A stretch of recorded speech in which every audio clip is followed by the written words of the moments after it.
Hello everyone. So ఈ video చాలా important. ECET counselling అయిపోయి వెబ్ ఆప్షన్స్ అయిపోయి సీట్ అలాట్మెంట్ వచ్చిన తర్వాత ఇచ్చిన డేట్స్లో కాలేజ్ రిపోర్టింగ్ చేయాలి. కాలేజ్ రిపోర్టింగ్ చేసేటప్పుడు ఏమేం డాక్యుమెంట్స్ తీసుకెళ్లాలనేది ప్రతి ఒక్కటి రాశాను. మీరు జాగ్రత్తగా స్క్రీన్ షాట్ తీసుకోండి జస్ట్ అలాగా. దాని తర్వాత ఏంటి అంటే నెక్స్ట్ నేను చెప్తాను. ఇక్కడ లిస్ట్ తీసేసుకుని వెళ్ళిపోతే నేను ఏం చేయలేను. ఏంటి అనేది విషయాలు నేను చెప్తాను. కొన్ని ఉన్నాయి, మ్యాటర్ ఉంది, నేను చెప్పాలి.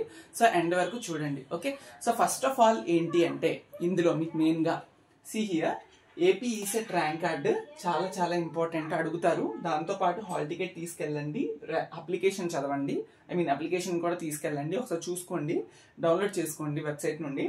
And caste certificate. OC students అయితే ఒకవేళ ఓసీ స్టూడెంట్స్ ఈడబ్ల్యూఎస్ కేటగిరీ మీరు పెట్టుంటే ఈడబ్ల్యూఎస్ తీసుకెళ్ళాలి క్యాస్ట్ సర్టిఫికేట్, లేదా remaining students remaining caste certificates తీసుకెళ్ళొచ్చు. లైక్ ఇన్కమ్ సర్టిఫికేట్ తీసుకెళ్ళండి. ఇన్కమ్ సర్టిఫికేట్ లేని వాళ్ళు రేషన్ కార్డ్ పెట్టుంటారా, రేషన్ కార్డ్ తీసుకెళ్ళండి. ఉన్న వాళ్ళు కూడా రేషన్ కార్డ్ ఒకసారి తీసుకెళ్ళండి, మంచిది. అండ్ దాంతోపాటు diploma or marks memos are PC provisional certificate ఉంటే ప్రొవిజనల్ సర్టిఫికేట్, అది లేకపోతే డిప్లొమా మార్క్స్ మెమోస్ అన్ని కూడా తీసుకెళ్ళండి. ఒకవేళ ఒరిజినల్స్ లేకపోతే జెరాక్స్ అయినా తీసుకెళ్ళండి. డిప్లొమా ట్రాన్స్ఫర్ సర్టిఫికేట్ టీసీ దీనికోసం మాట్లాడాలి. అండ్ తర్వాత 7th నుండి డిప్లొమా వరకు స్టడీ సర్టిఫికేట్స్. ఆ తర్వాత మీ ఆధార్ కార్డు, దాంతోపాటు passport size photos minimum 5 to 8. ఇది ఎందుకు మెన్షన్ చేశానంటే అక్కడికి వెళ్ళిన తర్వాత లైబ్రరీ కానీ, డిపార్ట్మెంట్ లైబ్రరీ కానీ, సెంట్రల్ లైబ్రరీ కానీ, ఇంకా చాలా అడ్మిన్ వర్క్స్ కానీ మీ ఫొటోస్ అడుగుతారు. కాబట్టి ఒక పాస్పోర్ట్ సైజ్ కాపీ ఇవ్వమంటే 8 కాపీస్ ఇస్తారు కదా, సో అందుకే నేను 8 మెన్షన్ చేశాను ఇక్కడ. సో 5 to 8 తీసుకెళ్తే మంచిది. దాంతోపాటు సీట్ అలాట్మెంట్ ఆర్డర్ అనేది మీకు వెబ్సైట్ లో వస్తుంది. వచ్చిన తర్వాత సీట్ అలాట్మెంట్ ఆర్డర్ అనేది మీరు డౌన్లోడ్ చేసుకోవాలి, అది తీసుకెళ్ళాలి. దాంతోపాటు ఈ సీట్ అలాట్మెంట్ ఆర్డర్ లో ఏ కాలేజ్ లో మీకు వచ్చింది అండ్ ఆ కాలేజ్ యొక్క ఫీ ఎంత అండ్ ఆ కాలేజ్ కి ఏ కేటగిరీలో మీకు వచ్చింది, ఇవన్నీ కూడా ఈ సీట్ అలాట్మెంట్ ఆర్డర్ లో మెన్షన్ చేసి ఉంటాయి. దాన్నే సీట్ అలాట్మెంట్ ఆర్డర్ అంటారు. దాని తర్వాత జాయినింగ్ రిపోర్ట్ అంటే ఆన్లైన్ రిపోర్ట్ అని అర్థం. అంటే మీరు సీట్ అలాట్మెంట్స్ వస్తాయి కదా, సీట్ అలాట్మెంట్స్ వచ్చిన తర్వాత సీట్ అలాట్మెంట్ ఆర్డర్ యాక్సెప్ట్ చేస్తున్నట్టు, అంటే ఆ కాలేజ్ లో జాయిన్ అవ్వడం మీకు ఇష్టమే అన్నట్టు ఫస్ట్ ఆన్లైన్ లోనే రిపోర్ట్ చేయాలి. ఆన్లైన్ లోనే ఒక యాక్సెప్ట్ బటన్ ఉంటుంది, అది క్లిక్ చేయాలి. యాక్సెప్ట్ చేస్తేనే మీకు జాయినింగ్ రిపోర్ట్ అనేది వస్తుంది. ఆ జాయినింగ్ రిపోర్ట్ని కూడా డౌన్లోడ్ తీసుకొని వెళ్ళాలి. మళ్ళీ చెప్తున్నాను, ఆ పర్టికులర్ కాలేజ్లో ఏ కేటగిరీలో ఎంత ట్యూషన్ ఫీజు, ఏ కాలేజ్లో వచ్చింది అనేది సీట్ అలాట్మెంట్ ఆర్డర్లో ఉంటుంది.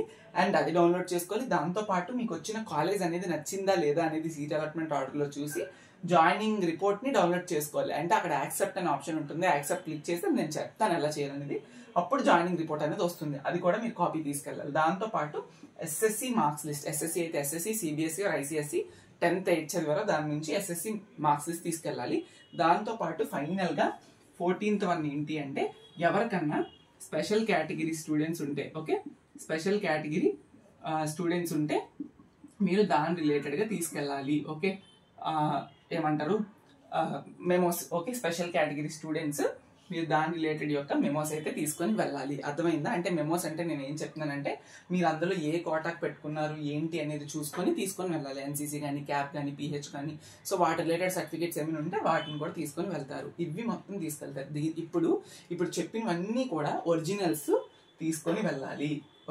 ఓకే, ఒరిజినల్స్ తీసుకొని వెళ్ళాలి. దాంతోపాటు జెరాక్స్ 2 sets కావాలి. Okay, 2 sets of xerox with 1 copy of original. అంటే ఒకటే ఉంటుంది ఒరిజినల్ అనేది.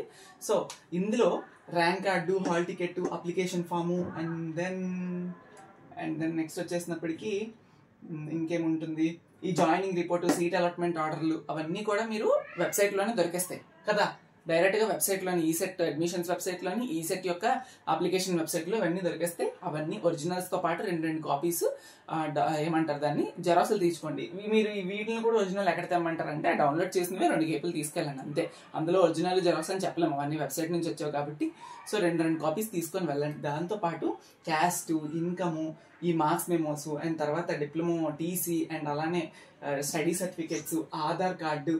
ఓకే, నెక్స్ట్ వచ్చేసినప్పటికీ ఇంకేమంటారు ఎస్ఎస్సి మార్క్స్ లిస్ట్, ఇవన్నీ కూడా ఒరిజినల్స్ తీసుకొని వెళ్ళాలి. ఆ ఒరిజినల్స్ ని వాళ్ళు కూడా తీసుకుంటారు కూడా. ఓకే, ఎందుకంటే మేము చదువుకున్నప్పుడు మేము ఒరిజినల్స్ ఇచ్చి at the end of the diploma BTech మళ్ళీ తెచ్చుకోవాల్సి వచ్చింది. ఇప్పుడు మీరు ఆల్రెడీ డిప్లొమాలు ఇచ్చి ఉంటారు కదా 10th తర్వాత ఒరిజినల్స్, అవన్నీ మళ్ళీ అలా తీసుకెళ్లి బీటెక్లో అడుగుతారు. వాళ్ళు అడిగితే ఇవ్వండి, ఓకేనా. సో సీట్ అలాట్మెంట్ ఆర్డర్లో ఇవ్వద్దు అని మెన్షన్ చేసి ఉంటుంది ఒక దగ్గర, నేను లాస్ట్ ఇయర్స్లో చదివినట్టు గుర్తు. బట్ కానీ కాలేజెస్ అయితే అడుగుతారు. సో చాలా మంది ఏంటంటే డిప్లొమా ట్రాన్స్ఫర్ సర్టిఫికేట్ ఇంకా తీసుకొని ఉండరు. తీసుకోకపోతే వరీ అవ్వద్దు.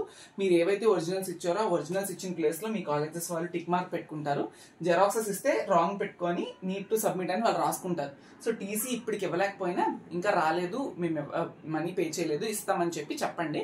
వాళ్ళు మీ లిస్ట్లోని ఇది జెరాక్స్ ఇచ్చారు ఏమి ఇవ్వలేదని చెప్పి రాంగ్ మార్క్ పెట్టుకుంటారు. తర్వాత 1-2 months అయిన తర్వాత వాళ్ళు రిమైండ్ చేస్తారు, మీరే ఇవ్వాలి ఈ లోపు. అండ్ అలానే డిప్లొమా మార్క్స్ మెమోస్ కూడా మీ దగ్గర అప్పుడే వచ్చి ఉండవు కాబట్టి ఏవైతే ఉన్నాయో అవి ఇవ్వండి, లేనివి జెరాక్స్లు ఇవ్వండి. ఒకవేళ డిప్లొమా మార్క్స్ మెమోస్ తీసేసుకుంటే ఇచ్చేయాలి, లేదు అనుకుంటే అవసరం లేదు. ఓకే, సో ఇది మొత్తం ప్రాసెస్. స్టడీ సర్టిఫికేట్స్ కానీ అన్ని కూడా తీసుకొని వెళ్ళండి. ఒరిజినల్స్ వాళ్ళకి ఇవ్వాలి, జెరాక్స్లు 2 సెట్లు కూడా తీసుకొని వెళ్ళాలి. టీసీ విషయంలో భయపడద్దు, అండ్ మార్క్స్ మెమోస్ విషయంలో కూడా కంగారు పడక్కర్లేదు. వాళ్ళు అడిగితే ఇవ్వండి, ఒకవేళ రాలేదు అంటే రాలేదని చెప్తే వాళ్ళ మీరు ఇంటి క్రాస్ చేసుకుంటారు. అండ్ సీట్ అలాట్మెంట్ వచ్చిన తర్వాత మీరు ఏ కాలేజ్లో జాయిన్ అయ్యారో ఆ కాలేజ్ యొక్క బిల్డింగ్ ఫండ్ ఎంత ఉందో అనేది మీకు ఫస్ట్ డేనే వాళ్ళు చెప్తారు. వెళ్ళిన తర్వాత బిల్డింగ్ ఫండ్ పే చేస్తేనే మీకు రిపోర్టింగ్ అనేది జరుగుతుంది. బిల్డింగ్ ఫండ్ పే చేయకుండా రిపోర్టింగ్ తీసుకోరు, as per as my knowledge. Okay, ఎందుకంటే వాళ్ళకి మనీ అనేది డిపాజిట్ చేయాలి. బిల్డింగ్ ఫండ్ అంటే ప్రతి కాలేజ్కి వేరీ అయి ఉంటుంది. ఆ కాలేజ్లో ఇన్ఫ్రాస్ట్రక్చర్కి, ఆ కాలేజ్లోని మెయింటెనెన్స్కి అవన్నిటికీ కూడా బిల్డింగ్ ఫండ్ అంటూ ఉంటుంది. కొన్ని కాలేజెస్లో అసలు ఉండదు, 0 ఉంటుంది. కొన్ని కాలేజెస్లో 25,000 వరకు కూడా ఉంటుంది. సో అది డిపెండ్స్ అపాన్ యువర్ కాలేజ్, ఏది వస్తుంది అనేది మనం చెప్పలేము కాబట్టి దాన్ని బట్టి ఉంటుంది. ఓకే, ఇది video. Thank you so much.